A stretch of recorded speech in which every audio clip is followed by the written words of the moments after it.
A ಸಿನಾಮಿಕಾ. ಮಲಯಾಳಂನಲ್ಲಿ friends ಈ ಒಂದು movie ತುಂಬಾ ಒಂಥರ ಒಳ್ಳೆ ವೈರಲನ್ನು ಕಂಡಿತ್ತು ಅಂತಲೇ ಹೇಳ್ಬೋದು. ಮತ್ತು ನಮ್ಮ ದುಲ್ಕರ್ ಸಲ್ಮಾನ್ ರವರಿಗೂ ಸಹ ಫ್ರೆಂಡ್ಸ್ ಅಷ್ಟೇ ಒಂದು ದೊಡ್ಡ ಮಟ್ಟದಲ್ಲಿ ಸಕ್ಸಸ್ ಸಿಕ್ಕಂಥ ಮೂವಿ. ಒಂದು ಕಡೆ ಒಂದು ಒಳ್ಳೆಯ ಗಂಡ, ಇನ್ನೊಂದು ಕಡೆಯೂ ಸಹ ಒಂದು ಒಳ್ಳೆಯ ಹೆಂಡತಿ. ಆದರೆ ಇವನು ಒಂದು ಕೊಡೋ ಒಂದು ತುಂಬಾ ಪ್ರೀತಿಯಿಂದನೇ ಈ ಒಂದು ಮೂವಿಗೆ ತುಂಬಾ ಎಫೆಕ್ಟನ್ನು ಕೊಡ್ತಿದೆ ಅಂತಲೇ ಹೇಳ್ಬೋದು. ಎಸ್ ಫ್ರೆಂಡ್ಸ್, ಈ ಒಂದು ಮೂವಿಯಲ್ಲಿ ಇಬ್ಬರು ಹೀರೋಯಿನನ್ನು ನಾವು ಕಾಣಬಹುದಾಗಿದೆ. ಮೊದಲಿಗೆ ಕಾಜಲ್ ಅಗರ್ವಾಲ್ ಅವರು ಸಹ ಈ ಒಂದು ಮೂವಿಯಲ್ಲಿ ಕಾಣಿಸ್ಕೋತಾರೆ. ಆಗ ದುಲ್ಕರ್ ಸಲ್ಮಾನ್ ಅವರು ಹೀರೋ ಆಗಿ ನಮಗೆ ಈ ಒಂದು ಮೂವಿಯಲ್ಲಿ ಕಾಣಿಸ್ಕೋತಾರೆ. ಇನ್ನು ಈ ಒಂದು ಮೂವಿಯ ಪ್ಲಾಟ್ ಕಡೆ ಬರೋಕ್ಕಿಂತ ಮುಂಚೆ ಈ ಒಂದು ಮೂವಿಯನ್ನು ಪ್ರಿಂದರ್ ಅವರು ಡೈರೆಕ್ಟನ್ನು ಮಾಡಿದ್ದಾರೆ.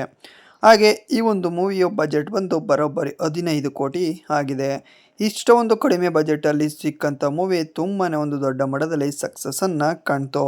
ಆದರೆ ಈ ಒಂದು ಮೂವಿ ಒಂದು OTT ಪ್ಲ್ಯಾಟ್ಫಾರ್ಮಲ್ಲಿ ನಮಗೆ ಕಾಣೋದಕ್ಕೆ ಸಿಕ್ತು. ಇತ್ತೀಚೆಗೆ ತುಂಬ ಲ್ಯಾಂಗ್ವೇಜಲ್ಲೂ ಸಹ ಅವೈಲಬಲ್ ಇದೆ ಅಂತಲೇ ಹೇಳ್ಬೋದು.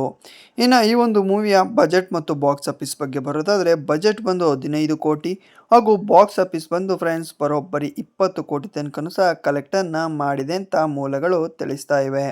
ಇನ್ನು ಈ ಒಂದು ಮೂವಿ ರೀಸೆಂಟಾಗಿ ತುಂಬಾ ಒಂದು ವೈರಲನ್ನು ಕಾಣ್ತಾ ಇರೋ ವಿಷಯ ಬಂದು ಇತ್ತೀಚೆಗೆ ಈ ಒಂದು ಮೂವಿ ಥರ ಸ್ಟೋರಿ ತುಂಬಾ ಕಾಣೋದಕ್ಕೆ ಸಿಗ್ತಾ ಇದೆ ಅಂತಲೇ ಹೇಳ್ಬೋದು.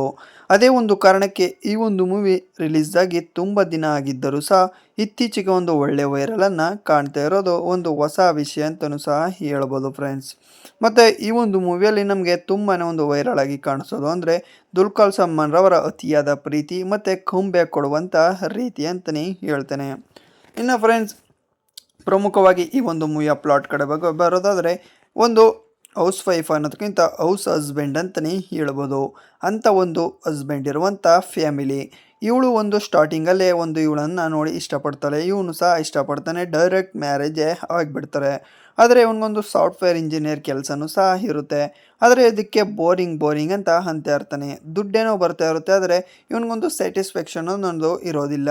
ಹಾಗೆ ಇನ್ನು ಮನೆ ಕಡೆ ಬರೋದಾದರೆ ಇವಳು ಸಹ ಒಂದು ಕಂಪನಿಯಲ್ಲಿ ಕೆಲಸಕ್ಕೆ ಹೋಗ್ತಾ ಇರ್ತಾಳೆ. ಆದರೆ ಸ್ಟಾರ್ಟಿಂಗಲ್ಲಿ ಫ್ರೆಂಡ್ಸ್ ಇಬ್ಬರು ಸಹ ಅನ್ಯೋನ್ಯವಾಗಿ ಇರ್ತಾರೆ.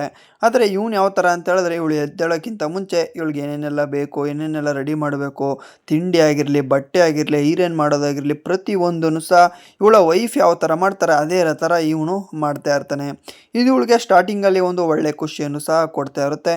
ಆದರೆ ಹೋಗ್ತಾ ಇದು ಇರಿಟೇಟ್ ಕಡೆಗೆ ತಿರುಕೊಳ್ಳುತ್ತೆ. ಹಾಗೆ ಇವನ ಕಡೆ ಬರೋದಾದರೆ ಇವನೊಬ್ಬ ಸಾಫ್ಟ್ವೇರ್ ಇಂಜಿನಿಯರ್ ಆಗಿರೋದ್ರಿಂದ ಈ ಥರ ಬೋರಿಂಗ್ ಲೈಫನ್ನು ಲೀಡ್ ಮಾಡ್ತಾ ಇರ್ತಾನೆ. ಅದಕ್ಕಾಗಿಯೇ ಇವಳು ಒಂದು ಸಹ ಕೆಲಸವನ್ನು ಬಿಟ್ಟು ಇವಳನ್ನು ನೋಡ್ಕೊಳ್ಳೋದಕ್ಕೆ ಶುರು ಮಾಡ್ತಾನೆ. ಮನೆ ಕೆಲಸವನ್ನೆಲ್ಲ ಇವನು ಮಾಡ್ತಾ ಇರ್ತಾನೆ, ಆಫೀಸ್ಗೆ ಹೋಗಿ ಕೆಲಸವನ್ನು ಅವಳು ಮಾಡ್ತಾ ಇರ್ತಾಳೆ. ಇದೇ ರೀತಿ ಹೋಗ್ತಾ ಇವನು ಸಹ ಮನೆಯಲ್ಲಿದ್ದು ಬೇಜಾರು ಅಂತ ಇವಳೇ ಒಂದು ಒಳ್ಳೆಯ ರೇಡಿಯೋ ಕಂಪನಿಗೆ ಸೇರಿಸ್ತಾಳೆ. ಈ ಒಂದು ರೇಡಿಯೋ ಕಂಪನಿಯಲ್ಲೂ ಸಹ ಒಂದು ಒಳ್ಳೆ ಸಕ್ಸಸ್ಸನ್ನು ತಗೋತಾನೆ. ಸ್ಟಾರ್ಟಿಂಗಲ್ಲೇ ಒಂದು ಒಳ್ಳೆ ಮಾತುಗಳನ್ನಾಡಿ ಎಲ್ಲರನ್ನೂ ಸಹ ಇಂಪ್ರೆಸ್ ಮಾಡ್ತಾ ಇರ್ತಾನೆ. ಆದರೆ ಕಾಜಲ್ ಅಗರ್ವಾಲ್ ಅವರ ಎಂಟ್ರಿನೇ ಡಿಫ್ರೆಂಟ್ ಅಂತಲೇ ಹೇಳ್ಬೋದು ಫ್ರೆಂಡ್ಸ್. ಅದೇನಕ್ಕಪ್ಪ ಅಂತ ಹೇಳಿದ್ರೆ ಇವನ್ನ ಲೈಫನ್ನೇ ಚೇಂಜ್ ಮಾಡುವಂಥ ಎಂಟ್ರಿ ಅಂತಲೇ ಹೇಳ್ತೇನೆ. ಅದು ಸಹ ಒಂದು ದೊಡ್ಡ ಕಾರಣ ಅಂತ ಹೇಳಿದ್ರೆ ಈ ಒಂದು ಇವನ ಹೆಂಡ್ತಿನೇ ತುಂಬಾ ಒಂದು ದೊಡ್ಡ ಕಾರಣಕ್ಕೆ ತಗ್ಲಾಕೋತಾಳೆ. ಕೊನೆಗೆ ಇವನ ಲೈಫಲ್ಲಿಗೆ ಹಾಳು ಮಾಡೋದಕ್ಕೂ ಸಹ ಉದ್ಧಾರ ಮಾಡೋದಕ್ಕೂ ಸಹ ಇವಳೇ ಕಾರಣವನ್ನು ಆಗ್ತಾಳೆ. ಅದು ಯಾವುದೇ ಥರಲ್ಲೇ ಮೂಡ್ ಬರ್ತಾರೆ. ಮತ್ತು ಕಾಜಲ್ ಅಗರ್ವಾಲ್ ಇವನ ಲೈಫಿಗೆ ಯಾವ ಥರ ಎಂಟ್ರಿ ಕೊಡ್ತಾಳೆ, ಕೊನೆಗೆ ಇಬ್ಬರು ಸಹ ಯಾವ ಥರ ಮ್ಯಾನೇಜನ್ನು ಮಾಡ್ತಾರೆ.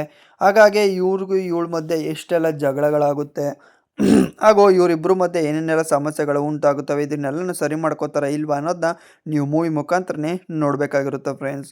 ಒಂದು ಒಳ್ಳೆ ಫ್ಯಾಮಿಲಿ ಎಂಟರ್ಟೈನಿಂಗ್ ಮೂವಿ ಅಂತಲೇ ಹೇಳ್ತಾನೆ.